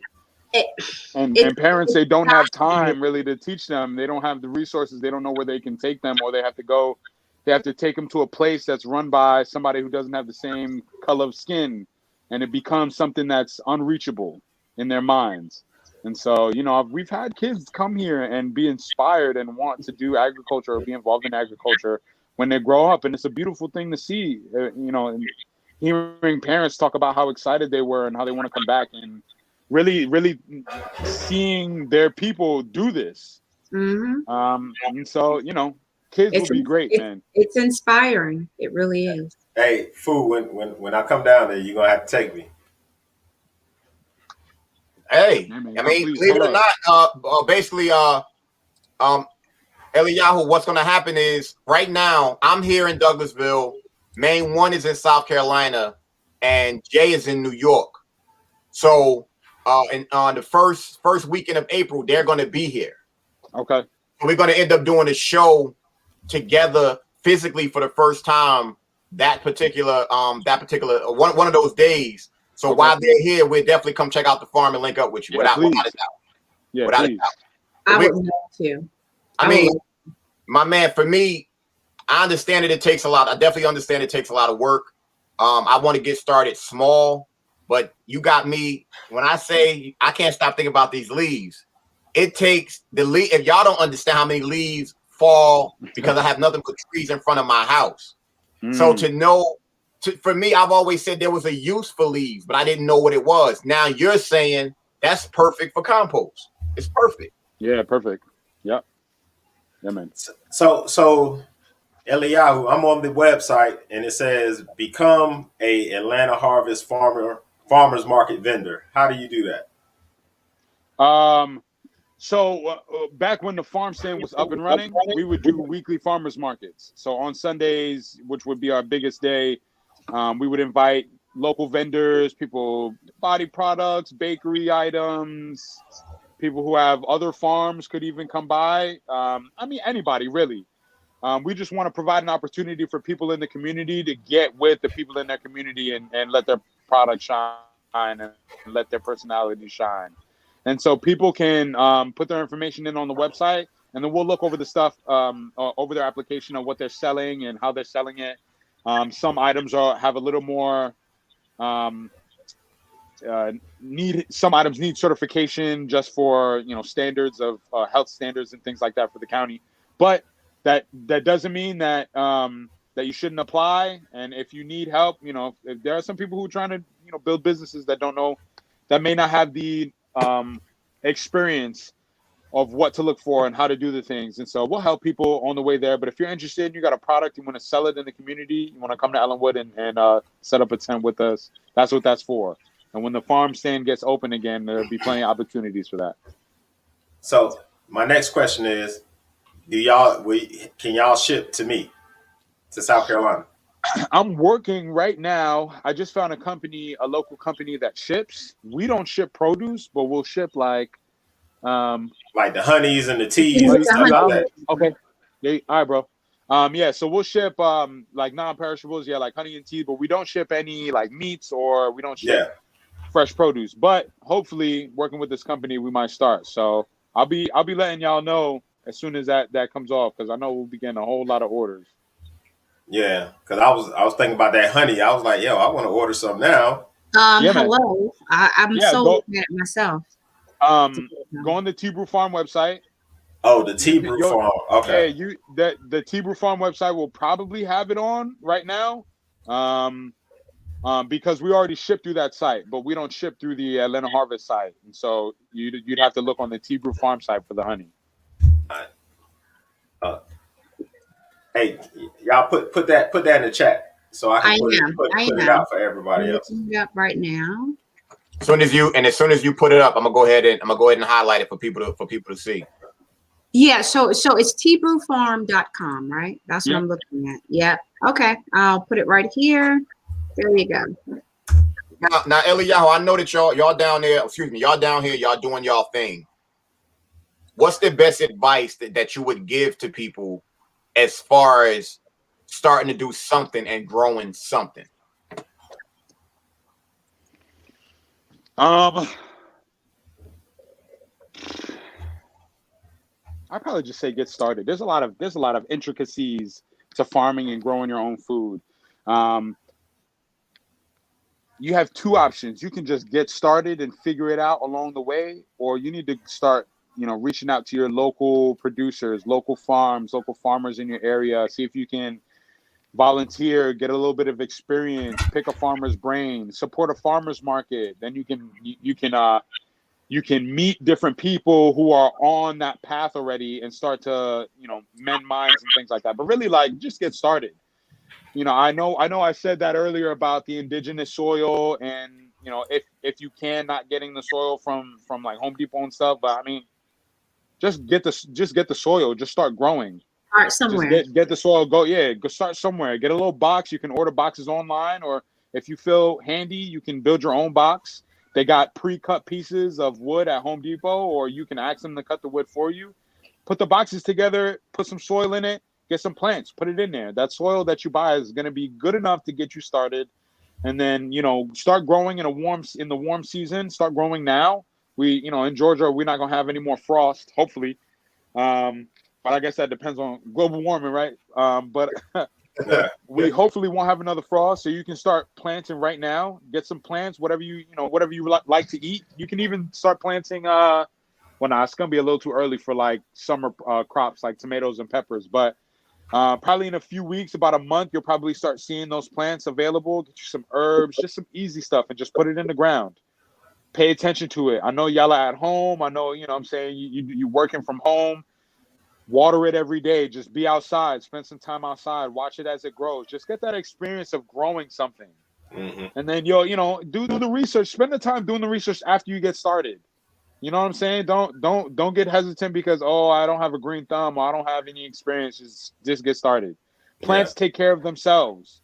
So it's gonna be a while. If you don't water it for a week, then it's gonna die. But if you forget a day or here or there, you're gonna be all right. It ain't scorching yet. Just get started. Yeah. Jay, I found a tea for you. It's called Let Me Clear My Throat Tea. It says ensure the best vocal health. You're muted. Muted. Sorry. Yeah. So right now, it's so funny that you mentioned that because I do believe in drinking teas before performing. And right now I use something called throat coat. And it's like, it's called throat coat. So that would be nice. I'm big on teas, especially in the summer months. I do tea. So I'm gonna have to check it out. Yo, EliYahu, what about seeds, bro? Because I always hear people say there's a shortage of seeds, and you won't be able to get this, you won't be able to get that.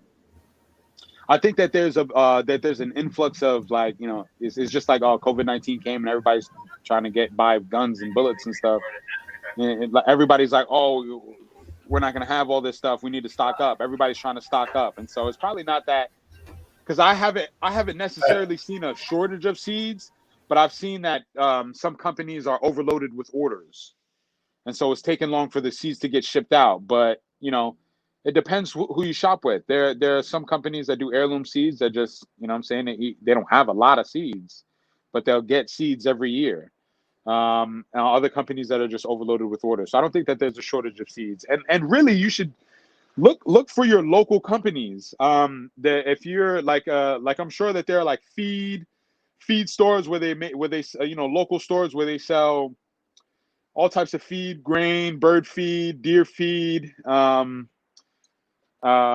probably sell seeds as well. They'll sell plants as well. Tractor Supply is a good one for Georgia people. Tractor Supplies are all over. I don't know if there's a roach. It's called Roaches down in Middle Georgia. It's ROCHE, but that's another like local kind of place that sells feed and seeds and all those kinds of stuff. So you really just gotta look for local companies before you start shopping online. You'll probably find what you need locally. Okay. And what about I sit here and think about what you said about people being at home. I love that you said that because to me, for a lot of these children that are being homeschooled, it is the personal opinion. You got the damn labor, you got the kids, and to me, I mean, you have more experience with that. But once the kids start to get it, if they like it, it's not even work for them because they're going to enjoy themselves. Yeah, it's growing. I've noticed is it's different. Like I remember growing up, and this is way before we got the farm. My grandmother would like force me out of bed to water the garden, and it was a good experience. But I never really felt like the garden was mine. And so you can give kids a garden and give them the experience of growing. The responsibility of doing it, they'll do it for themselves. That connection with the earth does something to a young mind. And so, but I mean, a lot of kids don't like to go outside, want to play video games and stuff like that. So, I mean, that's new age kids. So I guess I'm a little old age, but really I find that a lot of the kids that come by the farm are blown away by what they see. Are so finding their connection to the soil And watching that transition happen for a child is an experience that, you know, I had never seen before. It was just, you know, because I don't have any kids, and so I'm not around a lot of kids a lot. And so hearing that, you know, most of the kids are stuck inside and don't like to come outside and things like that, but then seeing that is different. So I would recommend parents to just get their kids started, spend some time with them outside, get them in the garden, have them grow stuff, man. That it changes them. Either one of y'all have any more questions? No, Jay, you muted. It's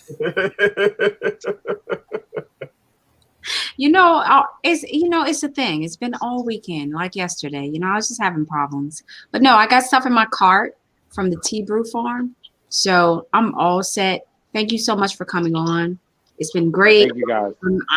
I am now going to be looking out for your videos because I want to do my own herb garden right here in my house. I'm in the city. I can't do major stuff, but I can do small stuff that I got a feeling it'll be nice to come into my house and smell fresh herbs. Yeah. You know?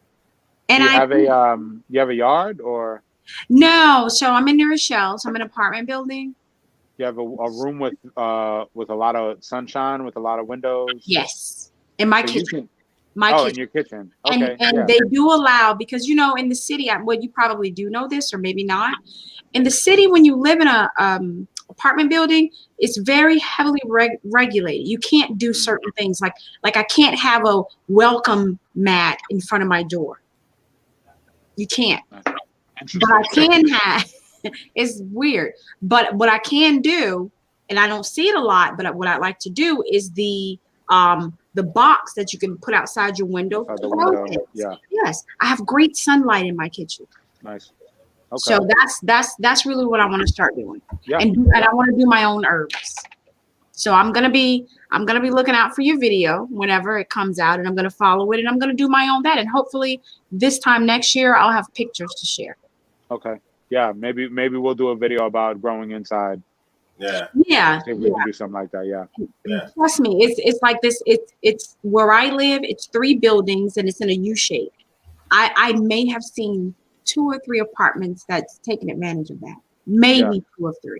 Maybe. Yeah, I don't do the teas, but I was definitely looking for the honey. The honey's not up there, so maybe I'll reach out to you. You know. Yeah. If it's not up there now, it'll be up there this week. Okay. All right. Cool. EliYahu, it's been an honor. My man, we appreciate it. We can't thank you enough. Before you go, please just make sure everybody knows all the platforms that you're on, the services that you provide, and how they can get in contact. Please let them know again. Yeah, man. So the farm is called Atlanta Harvest. We're located in Ellenwood, Georgia. It's 3529 Anvil Block Road, Ellenwood, Georgia. You can find us on Google Maps at that location. Now, while the farm is in construction and won't be open until late spring, you can still purchase food from us on our website through our food box program at atlantaharvest.com. It's a CSA food box program where you can get a subscription box of fruits and vegetables for $20, $30, or $45. And then to that, you can add things like teas and eggs and meats and honey, dried goods, grains, jams, jellies, breads, a whole heap of things. Everything is customizable, so you can pick out exactly what you want from week to week in terms of the fresh produce. You can find us at other farmers markets, which that information will be on the website as well. But currently, we're at the Avondale Estates Farmers Market. We do pop-up farmers markets at breweries across Atlanta. We have a tea and coffee company, where we mix fresh herbs, our own mixes that we've been doing for over 7 years, made by a nutritionist, a dietitian, and a registered nurse, which is my mom. That's Tea Brew Farm, TEABREWFARM.com. And you can follow us at Atlanta Harvest on Facebook and Instagram and YouTube and Twitter. I don't know. Don't follow us on Twitter. I don't even post anything on Twitter. But yeah, that's it. That's us. So please come check us out when we open. Or if you live in Ellenwood or you live around Atlanta, you want to just come swing by, drive by, give us a beep, swing in if you want to talk to us for a second. Call us if you need to, 678-653-6246 if you have any questions about signing up or getting food.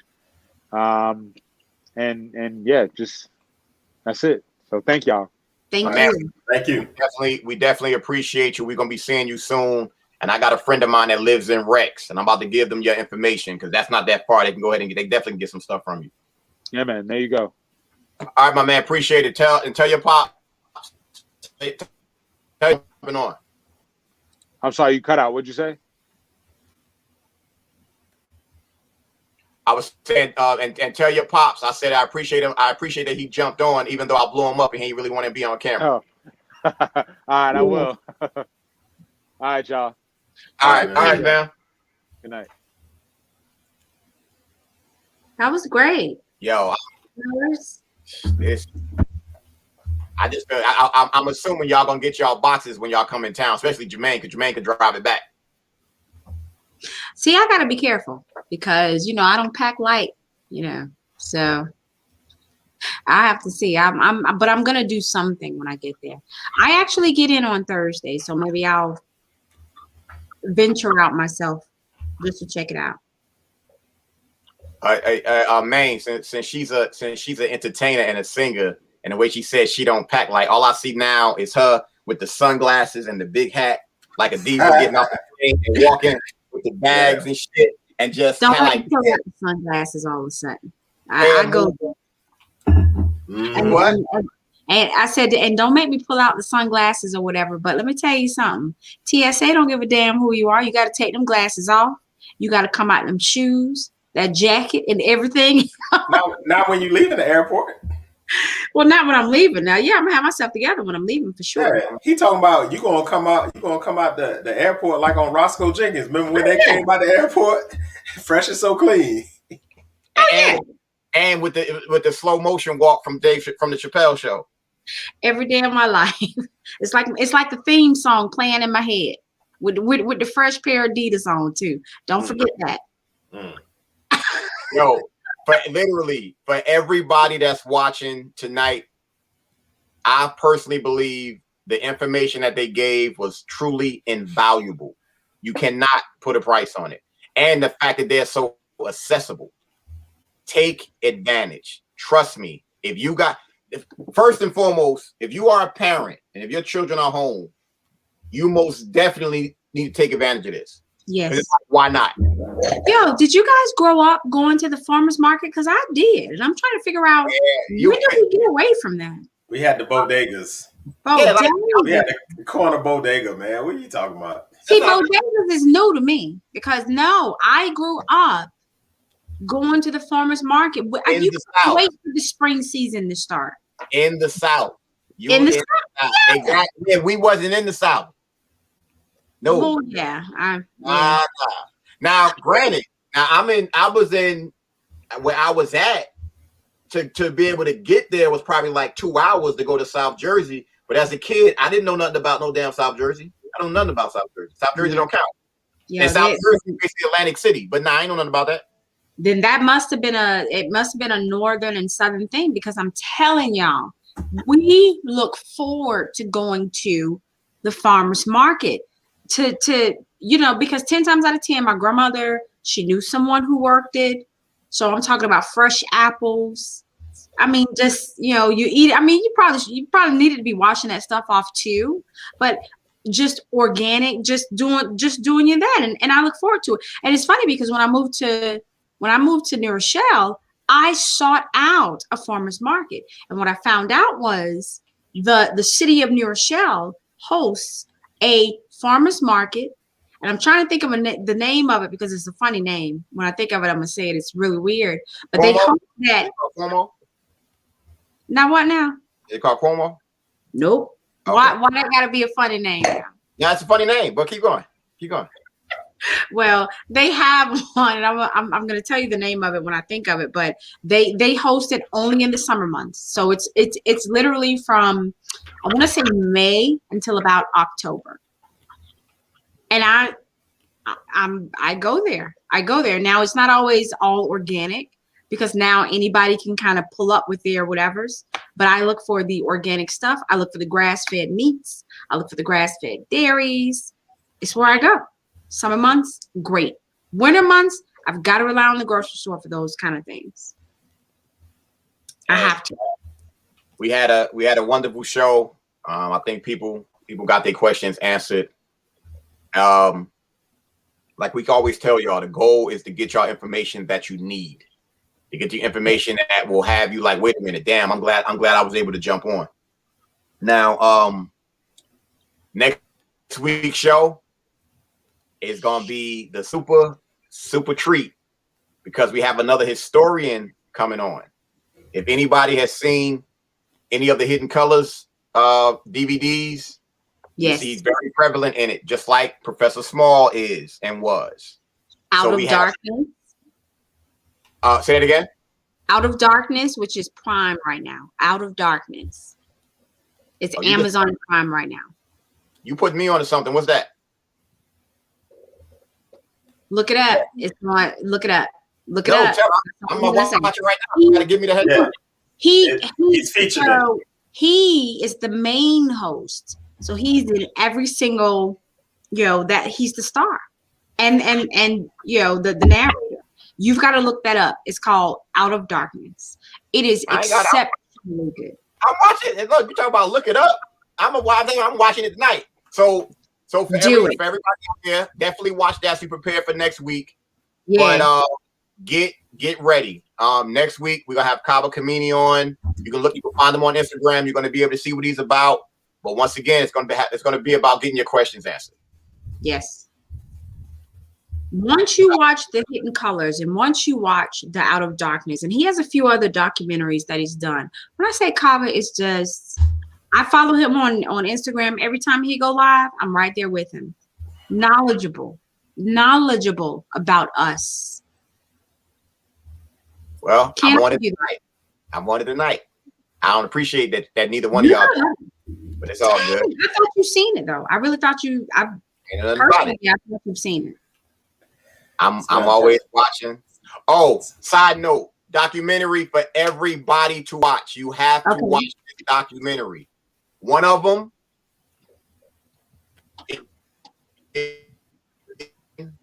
It's gonna put you in a place, especially about. But the main one to watch, and I'm in the climate of what's going on. Please, I'm begging. Everybody, medical suicide, the new apartheid. You have to look at that documentary. Please, I'm begging you. You got to. So y'all enjoy the rest of your night. We will most definitely see you next week, or excuse me, probably Saturday or Sunday for the week in review. And we appreciate y'all jumping on. Like there is no us without you. And always make sure, once again, even though the show about to end, go to YouTube, hit the like button, hit the subscribe button, and make sure that you tag and tell as many people as you can. Share the video, especially this one right here. Yeah. Before we end the show. What? You broke. Yeah, you broke up. Oh, I must. Yeah. Either one of y'all got anything you want to say to everybody before we end the show? Educate yourself, people. I'm gonna say the same thing every episode. Educate yourself. We're putting it out public for you, but do your own research and educate yourself. That's all I want to say. We'll see y'all next week. Y'all